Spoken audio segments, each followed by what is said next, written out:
Did you know that video games have only been around for about 40 years or so? Compared to music, television, books and movies, that's not a very long time.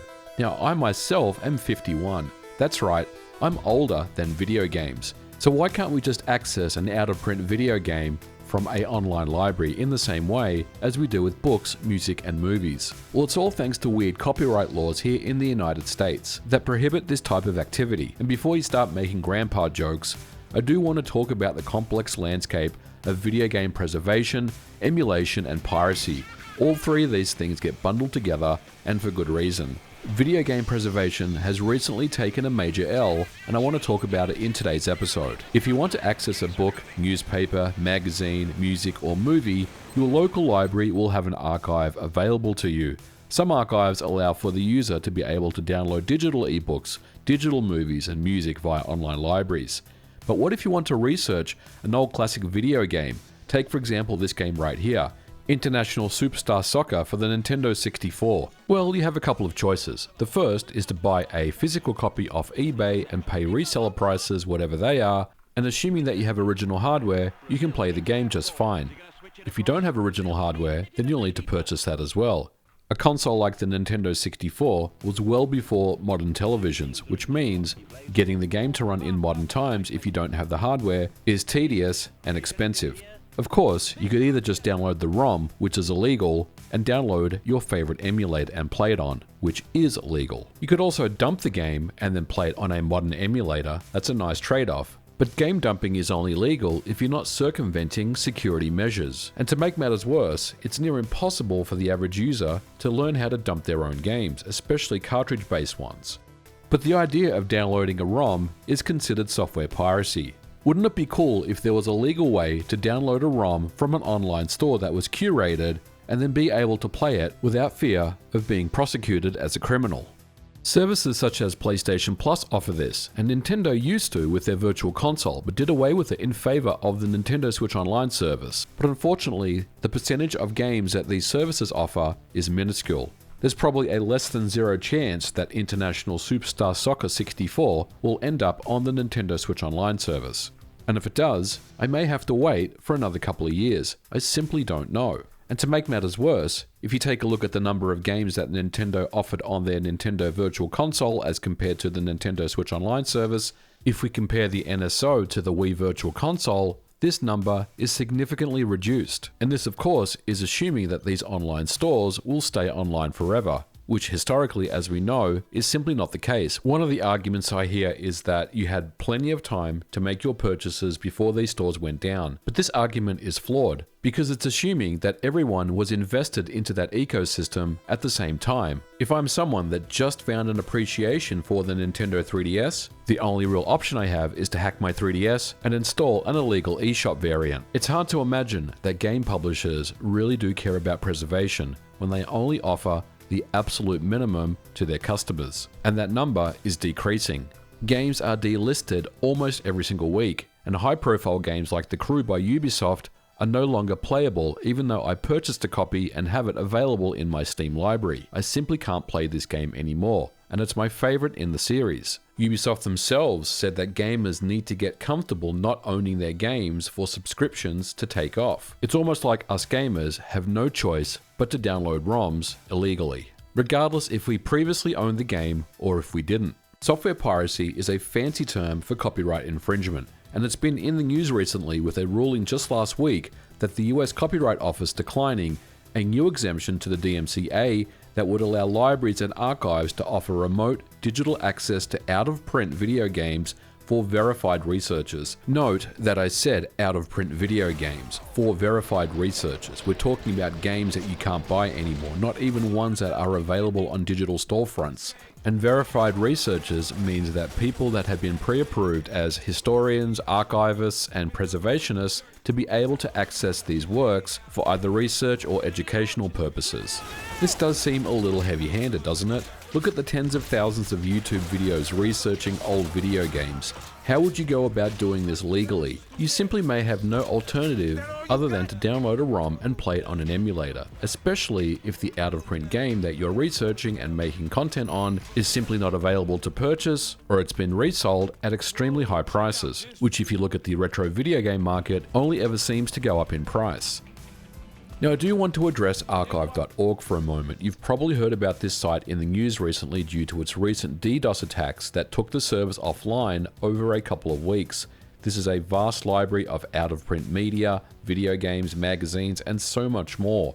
Its downtime was concerning, especially with ROM sites being a target of game publishers. The interesting thing about archive.org is that it has a DMCA exemption in place, but this DMCA exemption is not forever, far from it. The US Copyright Office meets every 3 years and listens to any proposed ruling changes to the DMCA. And unfortunately, the powers that be, that is, many game publishers and the ESA, or the Entertainment Software Association, they don't care about video game preservation. They are vehemently against emulation and they're against piracy, but offer no legal alternatives to play a large percentage of out-of-print video games. What's even more telling is that the ESA is against archive.org exemption and every 3 years will attempt to get that exemption removed. The ESA is the governing body of all things video games here in the United States. From standards, submissions, age ratings to industry trade shows like GDC and recently E3, which is no longer around, their members consist of everyone that you see on this list. If you do the math, it's simple. These publishers don't want you playing their games outside of the ecosystem that they have no control over. They want customers paying money for the privilege to play old retro games over and over again, because retro gaming is big business. While the ESA will tell us that they are supporters of software preservation, doing the tiniest bit of research will quickly show a different side. Take for example, after the recent US Copyright Office ruling, the ESA released this statement. We recognize the importance of preserving video games and protecting game hardware given their significance in culture and society. With today's decision, the US Copyright Office confirms that the current level of video game preservation is appropriate and recognize that the video games present unique copyright concerns that always should be taken into consideration. It's apparent that game publishers understand that emulation is legal, and indeed many of them resort to emulators to bring back old games. But it's a double standard. Nintendo has been vehemently against emulation since the early days of Nesticle, Z-SNES and Ultra HLE, threatening legal action, and in recent times successfully shutting down high-profile ones, Yuzu and Ryujinx. These were DMCA-related issues that never made it to court. And it seems like the Copyright Office and the ESA are working together to kill emulators and ROMs outright. They talk about preservation, but doing your own research shows that they don't really care about it. At an individual level, any ESA member would probably tell you, yes, we do believe in preservation and we should be doing more. Back in 2021, Microsoft Gaming Chief Phil Spencer called for industry-wide game preservation, and 3 years on from that statement, nothing has happened. Old games are being lost forever. Many are already long forgotten, and it seems like the future of video games is bleak. The only real preservationists is the community, and I want to call them out because they're the ones that are doing the real work to preserve history. The downloading of lost or discontinued media, it's not piracy, it's not theft, it's a services problem. Ever notice that Valve or GOG aren't a part of the ESA? Valve themselves have been outspoken about the need for software piracy, calling it a services problem. They also offer easy refunds on any digital game purchase. GOG or GOG allows you to own any game you buy in perpetuity, do whatever you want with, install it on as many machines as you want. That's real ownership. Reverse engineer the game, hack your name in the credits. They don't care what you do, and that's how it should be. Game publishers should allow you to download their games on their own sites as ROMs and let you play them on legal emulators. There's no reason why Microsoft, Sony or Nintendo couldn't host a complete list of their old games that you can purchase and play on emulators. It took 14 years for Rockstar to release Red Dead Redemption on PC. Before that, you had to download an ISO and play it on RPCS3 or Xenia. These are 2 emulators, of course. That's one game, and there's tens of thousands of games out there. Game publishers simply aren't doing enough, so it's up to us, the community, to preserve everything. Emulators, while they've taken a setback in recent times, will continue on. And in many ways, the future of emulation is more exciting now than ever. Those that develop emulators aren't filthy pirates. They're individuals who spend thousands upon thousands of hours doing their own research, documentation, developing solutions, failing, retesting, just to run games on modern hardware. They work on enhancing these experiences as well, making them far better visually at faster frame rates than these games were ever designed for. Many are open source, so these discoveries and code will be preserved forever.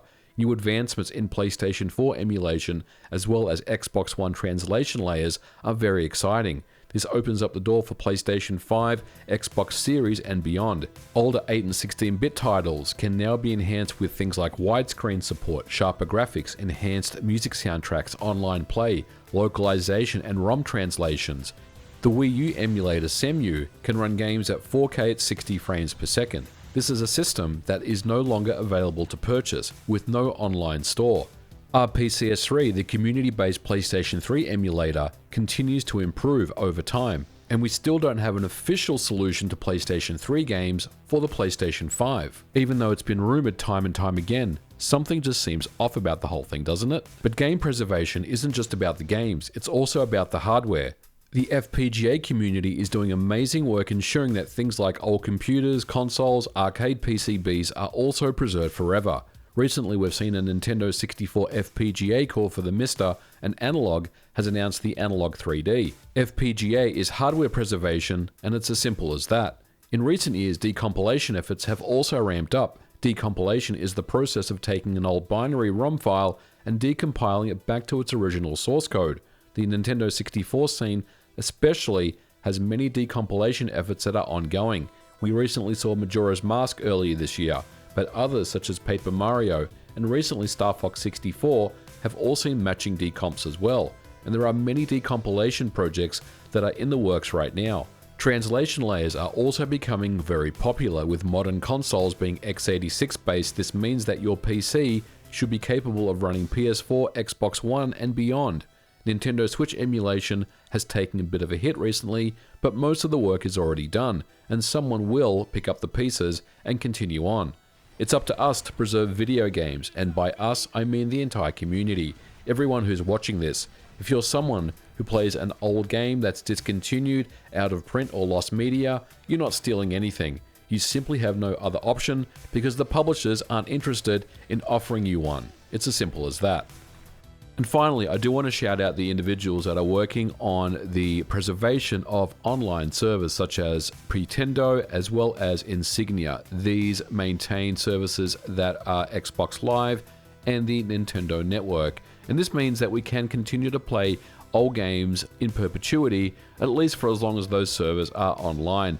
But the good news is the community isn't going away, and these particular developments are all open source, so all this stuff is still very much in the hands of the community, and it will never disappear. But we're going to leave it here for today's episode, guys. Look, this is just one man's opinions, and some of you may not agree with everything I had to say in this episode, but I think we can all agree that more video games that are available to more people will be a better thing in the long run. And hopefully game publishers are starting to see the light when it comes to game preservation, because we are in a very dangerous situation right now where I do think that a lot of games will be lost forever. But I'm going to leave it here for today's episode, guys. Thank you so much for watching. I definitely want to hear your thoughts in the comments below. And as always, don't forget to leave me a thumbs up, and I'll catch you guys in the next episode. Bye for now.